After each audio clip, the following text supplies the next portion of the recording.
In 2023, the world economy grew at normal rates, in line with those of the previous year.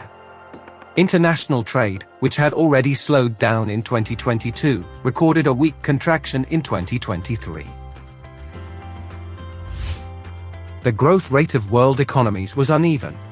A modest rise in industrialized countries contrasted with a strong expansion in emerging areas.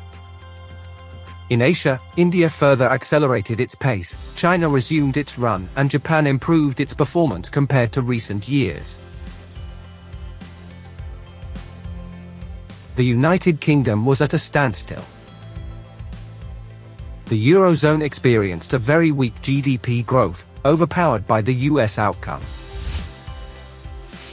In the European Union, France and Italy stood out for their above-average growth rate, but it was Spain that achieved the best result, whereas Germany confirmed its difficulties.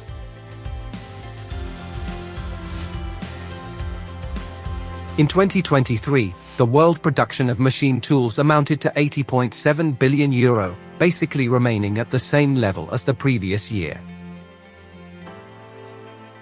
Asia was confirmed as the first area with regard to contribution to the production of the sector, followed by Europe. The Americas were far behind. Consumption showed a slight decrease, standing at €78 billion. The overall outcome was hurt by the downsizing of Asian demand. Instead, the trend of consumption in the Americas was very positive, highlighting an upturn that was almost twice as much as that recorded in Europe. International trade was confirmed to be more dynamic than production trends. In 2023, the world ranking of machine tool manufacturers, at the top of which China now firmly resides, saw in the next positions Germany, Japan, the United States and Italy. On the other hand, in the ranking of the major exporting countries, Germany had the leading position, followed by China, Japan and Italy. South Korea ranked 5th.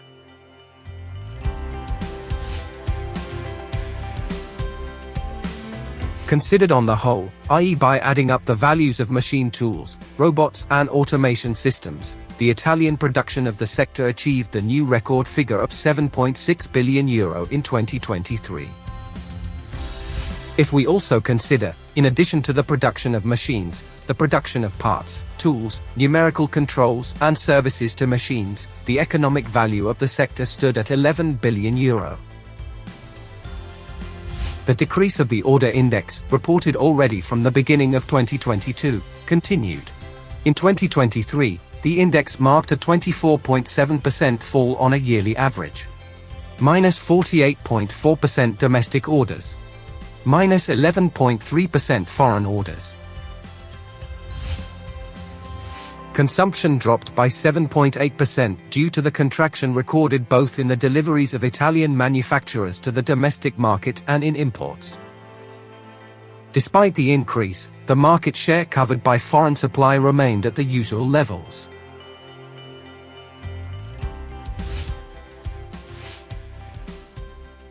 Great exploit of exports, which, after several years, returned to double-digit growth, thus leading to a remarkable leap forward in the trade balance. The utilization rate of production capacity was still high, remaining very close to the 2022 figure. The order portfolio went down slightly.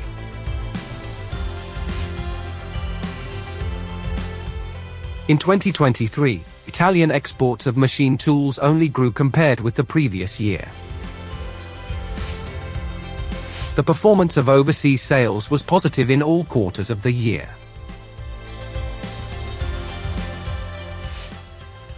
The United States turned out to be the most important export market for Italian production, followed by Germany, China, France and Poland. The success of Italian companies overseas was confirmed by the increase in the shares of exports to the main world markets, with the exception of Russia. A 41.9% share of Italian exports was directed to European Union countries. Sales to North America covered 21.4%. Sales to Asia absorbed 18.1% of the total exported. Deliveries to non-EU Europe, stable in fourth place in the ranking of destination areas, accounted for 12.1%. Positive results were reported in Italian machine tool sales to South America, which acquired 3.1% of total exports. The weight of exports to Africa was stationary at 1.8%. In 2023, the Italian machine tool, robot and automation manufacturing industry extended its positive trend thanks to the excellent performance of exports. The decline in domestic demand, partly expected and partly due to the prolonged wait for implementation decrees related to the Transition 5.0 plan, will impact the 2024 figures. In spite of that, the value of all main economic indicators will remain at medium-high levels.